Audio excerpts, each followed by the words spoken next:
up before the sun. It's gonna be one of those days. Good morning, everybody. Welcome to Friday. So, we were supposed to turn water on this morning at 7 a.m. That's why I'm up and ready to go at 6:40. But the ditch rider called. There's not enough water here yet. He'll let us know when we can turn on. It'll probably be like noon or something like that. No biggie.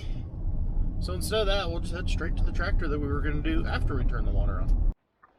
We're going to start the day off with the old Schmeiser. So the other day, we started on that field. Yesterday, I finished the first pass, did the second pass. We were done and out of here by noon. And then I had to go spray, and then we had a fire. So I never got back to it. So we got to get started on field number 2, because we still got field number 3 to go yet.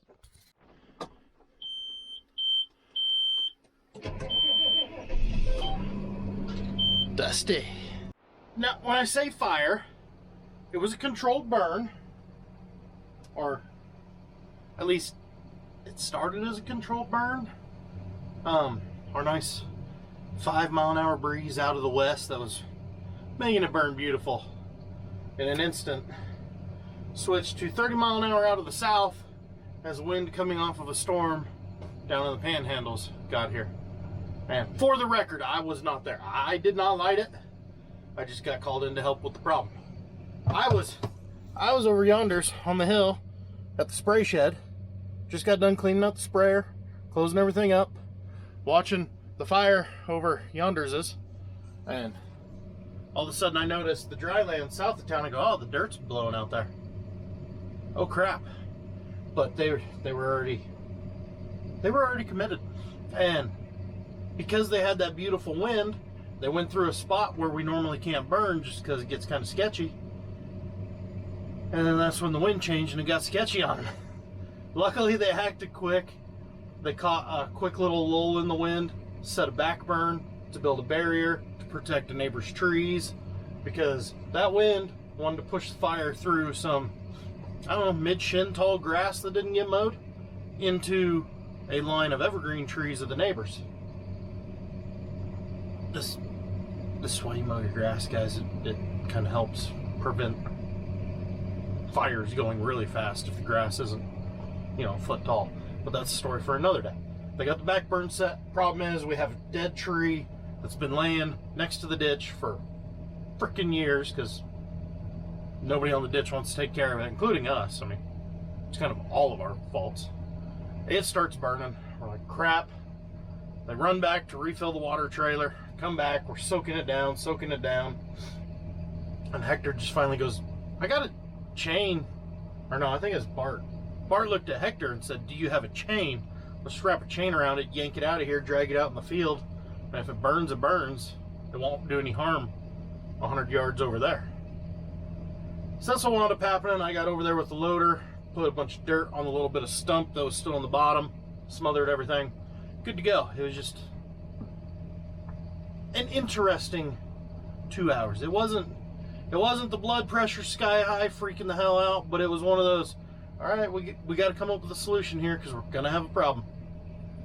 So, as far as I know, I don't see any smoke, so I don't think it relit overnight. Might be talking too early here. All right, let's get started. It's damn near 8 o'clock. I really wish this camera could zoom. Starting to see a little activity around the place. Main one being Hector over there by that pivot. He's got the white service truck.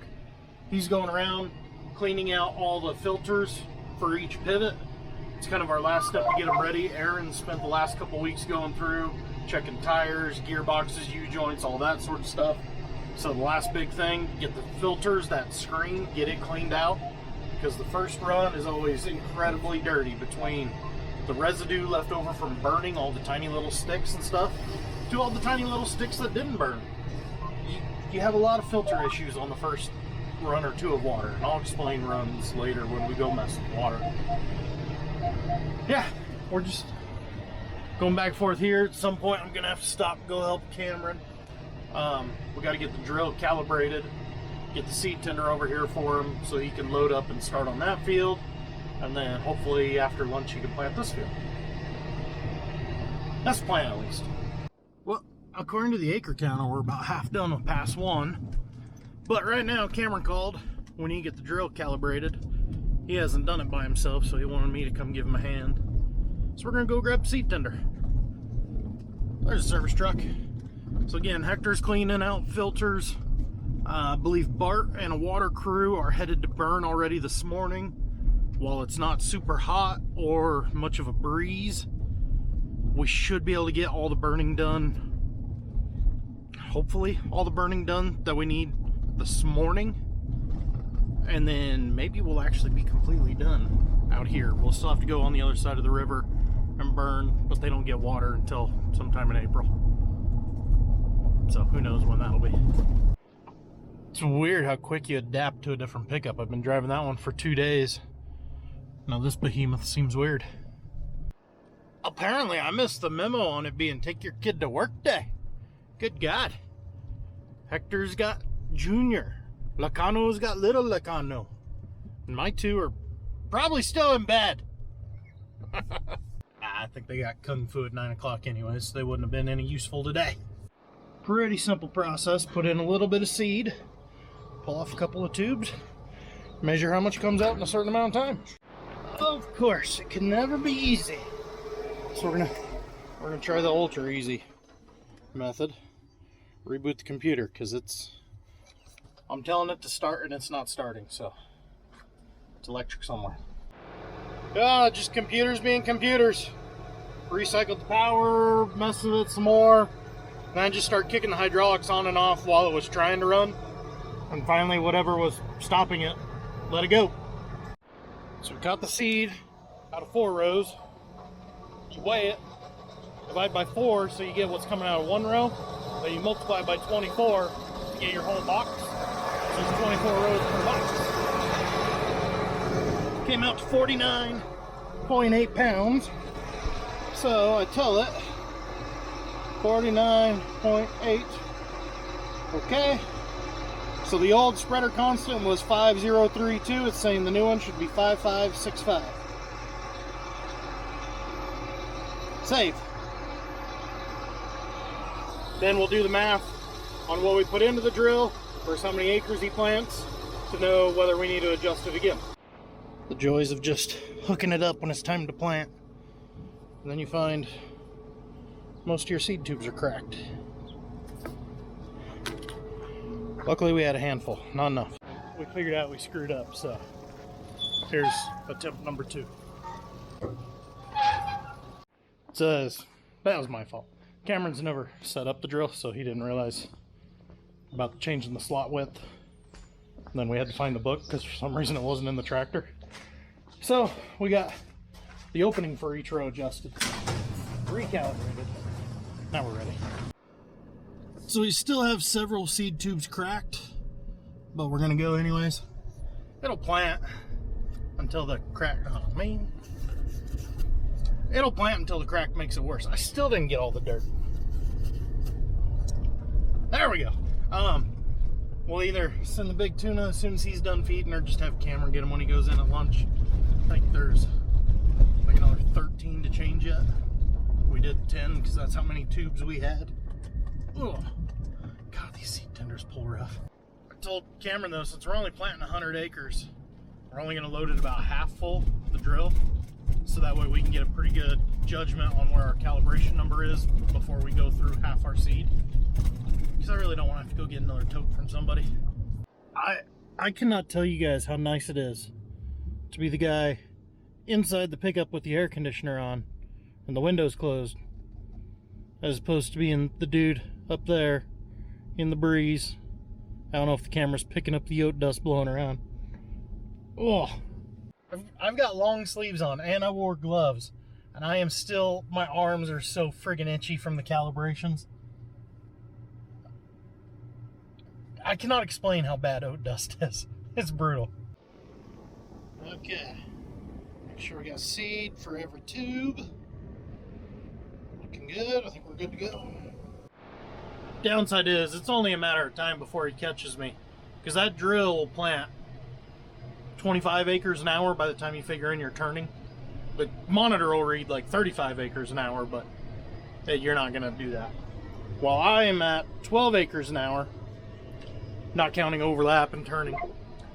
And I got to do it twice. So it's 10 o'clock, and by noon, he's going to have caught me.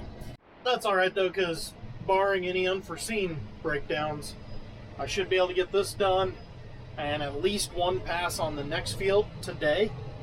And then he'll be able to get this planted this afternoon, hopefully. And then all we'll have left is the third field, and it'll be the last one to get water. Chance that water could turn on Sunday. Probably more likely Monday. I would rather it turn on Sunday, because Tuesday, Wednesday, the wind's gonna friggin' blow again. Ooh, Strava. Oh, poor Cameron. He's gonna be itching for days. He's had a rough morning.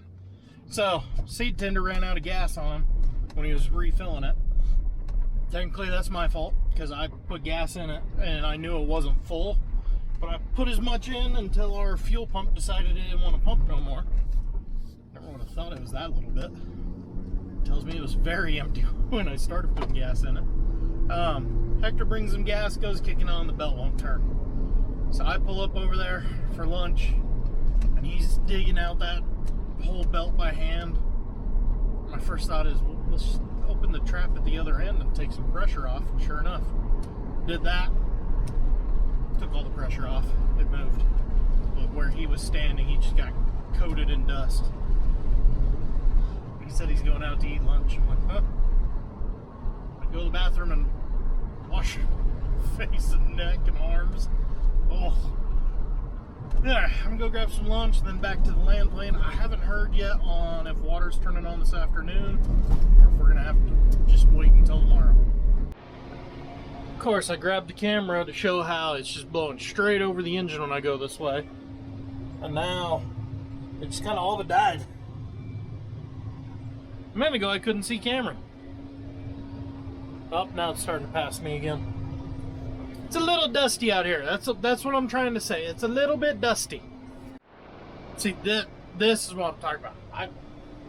Luckily, I got that. I can see my edge there. I can't see anything there. The wind's blowing just at enough angle, about halfway across the field, I can start to see. Finally made it to the last field. We're underway. Freaking Jill's making me look bad. So, 2 pivots here, identical size. You guys helped me spread this one. I think you were here multiple times with me. Jill spread that one. She did hers in half the time that I did mine. Maybe even less than that. It was bad. It was bad. So that's why she does a lot more than me. But either way, we got the manure finished on this. Well, let's see. The video I was editing this morning and last night is the day the wind blew 80 mile an hour. So we came over here, put out a load, and then the camera died, and then the wall of dirt hit, and we never got back to finish. I finished the next day hauling from about 10 miles away to get this all done. Cameron got this ripped last week? Earlier this week? I don't know. Hector was over here yesterday, got it Cultipack. The benefit of doing that is, one, he broke up the clods, which is why we ran it on this. The other 2 fields didn't have near the clods, this one did, so we skipped that step. But, in the nice benefit of it, because he Cultipacked it, all I gotta do is hit this once and we are done. But because he's got all these little ridges in here, it's a little bumpy. So Aaron came over to fix a hose on the sprinkler where I'm currently land planing. I was like, hey, give me a ride real quick so I don't have to catch one here in an hour. Come back over here. Freaking Cameron's already done planting this one. I'm not even half done floating the next one. God, what an overachiever. Something I am definitely not used to, because we don't farm full circles around here, is having to move the pivot out of my way. But luckily this has those high-speed gearboxes and it moves fast. Half done. That's why I'm moving it, because I got that half done, so I'm going to move it over there so I can work over here. Ready, go. Okay, Swather is still in here going through its annual maintenance. It's been a slow process just because we've had so many other things going on. Feed truck wasn't here this morning. Chain on the back had a master link break. They got it repaired and back out and up and running. This guy, where? Oh, it's got to be right there. I was going to say, I was told the tank was broken, cracked. So we got some patches on it. If you look here at the back, you'll see we did some plastic weld on it at one point. Because when it was being backed into the shed where we store it, whoever was backing it up backed up so far, the hitch went through the insulation, and the electric box right here with 2 plugs cracked the tank. Yeah, don't back up further than you need to. But apparently here's the new issue. I was told they were debating on, do we just order a new tank, get rid of that one, or do we order a whole nother trailer? Me, I would get a whole nother setup because of days like yesterday. So we were burning, I was talking about this morning, we were burning a ditch, a tree caught on fire that's been laying there for 10 years, so you know it's bone dry. We couldn't get water to that thing fast enough. If the wind had been a little bit different or a little bit stronger, we could have had a massive problem. Luckily, we survived. Got the fire put out, drug the tree out of the way, buried what was left of the tree. A second tank or a second trailer would be super handy. Problem is, it's only super handy for a month out of the year. But that one's pretty dang wore out to where it's not really worth anything. I don't know. Either way, it's Friday, it's 6 o'clock. I'm going home to see how much money I lose tonight on March Madness. Last night was a hit and a miss. A really big miss. Stupid Arkansas.